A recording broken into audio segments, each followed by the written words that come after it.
So the vertical prison, which is the platform, is still up and running, as we saw with the second installment in what looks set to become a series of movies. Following the success of the first movie a couple of years back, the anticipated sequel has just landed on our screens, and I think it's safe to say that this one didn't quite land as well as the first one did.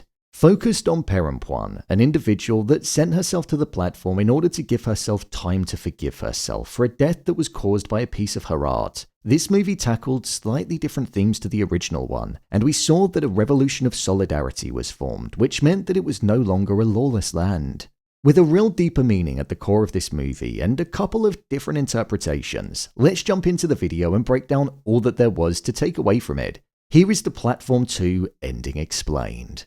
Just to let you know, this video will contain spoilers. The meaning of the movie. I feel like there are a couple of different key takeaways from this film. One in a broader sense, which is focused on the mindset of solidarity, and the other on wanting forgiveness for your mistakes, the ability to be able to go back in time, but the inability for that to be a reality. Let's first start by looking at the more intimate, individual meaning of the movie. When looking at the theme of wanting to find forgiveness for yourself and not being able to, this was shown to us most with the characters Perempuan and also Zamiatin. There was a mystery around why Perempuan was inside of the platform prison, and it was revealed towards the end that she was an extremely wealthy artist that once made a piece of art that was of a beastly dog and it had sharp claws. When it was being exhibited, her boyfriend's son at the time was at the exhibit, and he ultimately ended up dying by stumbling into one of the claws and it going through his eye. She felt responsible and carried the guilt of his death because it was her decision to not have any safety barriers around it. The motif that she constantly repeated was, "I need to escape, if I could save him, if I could turn back time."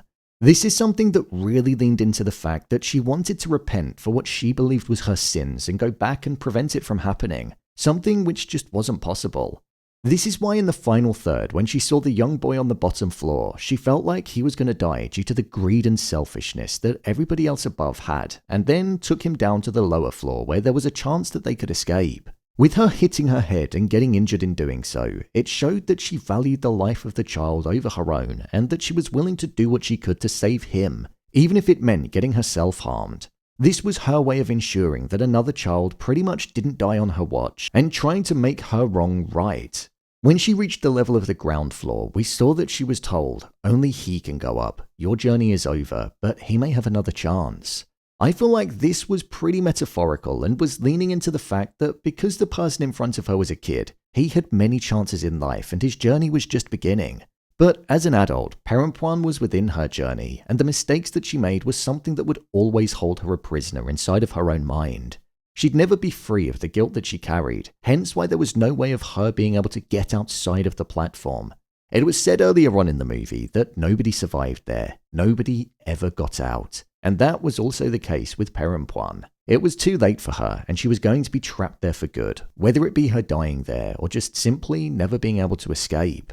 When looking at the wider themes of the movie, the whole purpose of the platform is that it's a way of taking a zoomed out look at society and the greed that can be present within it. Taking when you don't even need to.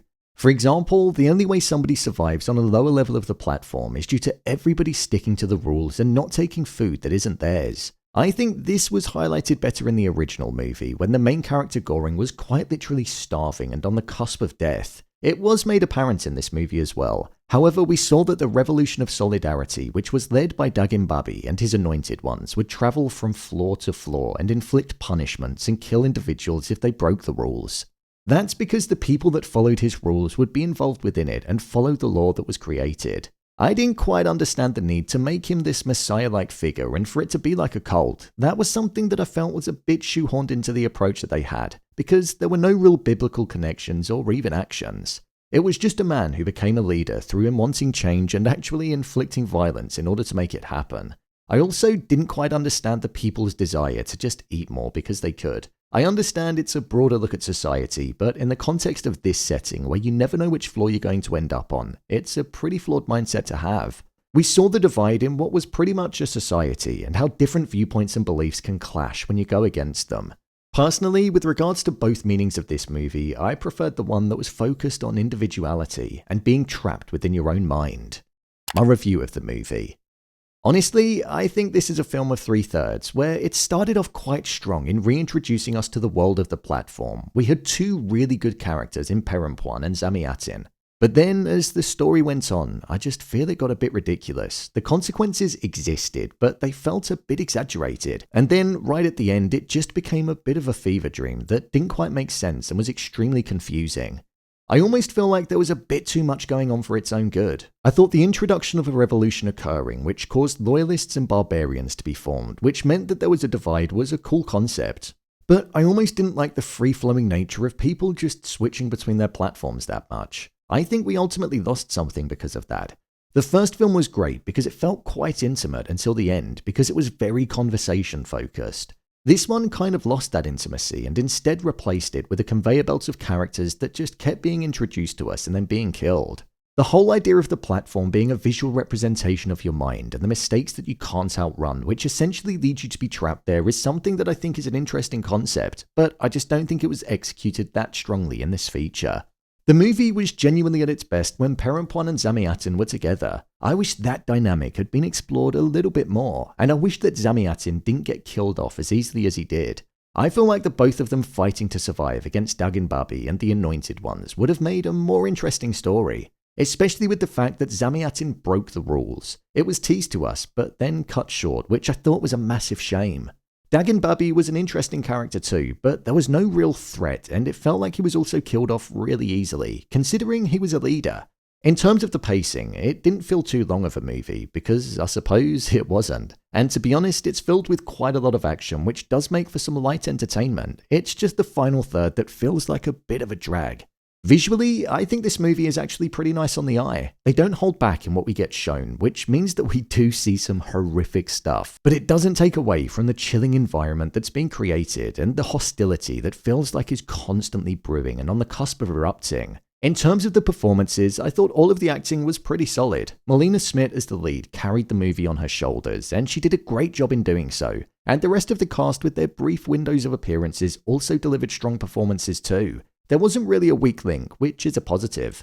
So I suppose the big question is this movie worth a watch? I'd say it's worth throwing on a Friday or Saturday night, as it doesn't take up too much time and it's open for discussion about what the ending actually means. So you'll get about a half hour's worth of conversation with whoever you watch it with after. As I said, the concept is cool. The world that's been created is also very interesting and original, but it just loses itself a little bit. If they decide to progress and make a third movie, then I think they're going to have to be more in line with the first installment when compared to the latest release. So, there you have it, the Platform 2 ending explained. If you want to see more videos on your favourite TV shows and movies getting broken down, then click on the card in the top corner, or alternatively you can head over to my channel where you'll find them all. And finally, if you'd like to see what I gave this movie out of 5 on Letterboxd, it's where I rate the latest releases in real time. What did you think of this movie? Let me know your thoughts in the comments. As always, thanks for tuning into the video and I'll see you in the next one.